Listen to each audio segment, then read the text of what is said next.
Welcome, everybody, back to the Metal Command podcast. Tony here with you today, and I have a special guest, of course, an interview with Giles Lavrey. Giles sang on the latest Warlord album, which was in the top albums of the year list for this show. He also sings in the band Alcatraz, and we're also here to talk about him singing on the upcoming Jack Starr album, which I'm really excited for. Giles, thanks for coming on. Hey, man, good to be here, brother. Always good to be here. So, you're in Jack Starr's band. Let's start off with that. Yes. Definitely a really great song. Definitely something that didn't surprise me because he had come on my show at one point a couple years ago, and he actually spoke very highly of you. He had brought your name up a few times, talking about his band and stuff like that. But I'm really excited for this album. So let's talk about it and, let's get some details from you on it. Well, it's called Out of the Darkness 2.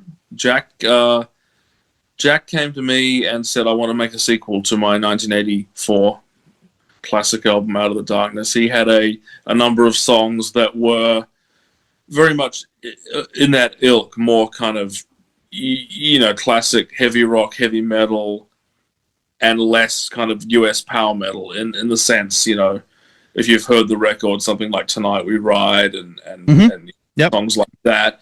There are some tracks that are very much kind of what I would say Burning Star, but it's quite an eclectic album in the sense. There's even like a ballad, which is something that could have been more in line with what he was doing on the Out of the Darkness record. So right. It definitely has a thread musically to the original Out of the Darkness. It's not just using the name because it's convenient. It's definitely, when you listen to a lot of that record, you will hear the similarities there, stylistically. And I thought it was a good idea. I mean, I thought it was different enough that it warranted that. It wasn't just like, and there's no disrespect to Burning Star, but it wasn't just, yet another record by Jack Starr's Burning Star that's, obviously done very, very well, and the quality's always been very, very high. But this was obviously a decision he made to kind of take a turn and revisit, an older style of his, musical canon, and which he's done. And it was great to cut the songs. I mean, funnily enough, this album was cut without a click track. Mm-hmm. And I'll tell you the story. And when he said it wasn't by any real grand design either, it was kind of a happy accident in a way that Rhino cut the drums because he's on every song except for one, which Mark Zonder plays on the other. But it was cut to the drums. And that's a nightmare. When you're recording long distance, you got to have a click going. When you got people all using different softwares, software recording, setups and emailing files. It's not like you're all in the room watching the drummer, right? So you got to have everyone on a click. And I said to Jack, okay, what's the tempo? Because I'm going to cut my vocals, so let me put the tempo in my session for each song. Well, I don't know, I'm like, he goes, we just recorded to Rhino. We didn't. So we had a few teething problems, shall we say, just from a technical perspective that didn't have any negative effect on the finished product.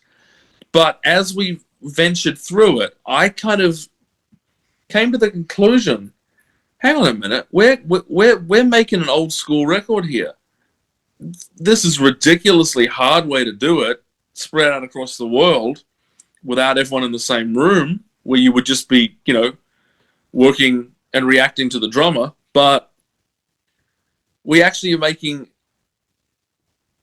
an old school record in the sense that there's no click track, there's no grid, we're following the drummer, and it took a little bit of getting used to, in the sense that I realized I'd never made a record like that, because every record I'd done is, I came up in a certain era where there was a click track, bang, bang, bang, bang, bang. Yep.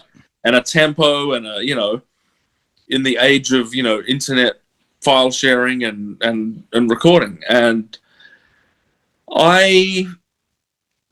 it was it was a little bit. It took a bit of time to get my head around with it, and I thought, is there something wrong with this? It just feels odd. And then finally, it dawned on me: no, it's not wrong. This is how it used to be. Mm-hmm. It's got the songs have a natural movement that you don't get with that real rigid grid, click on the grid.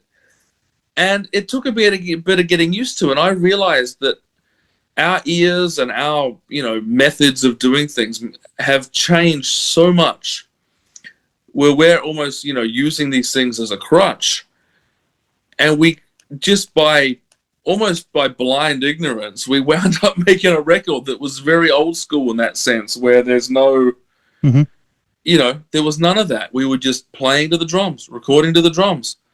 And, you talk to Thomas Megler, who co-produced and mixed and mastered this record, and he'll tell you that, it was tough putting it together under those circumstances, but it gave the album a very old school feel that I think turned out really, really well.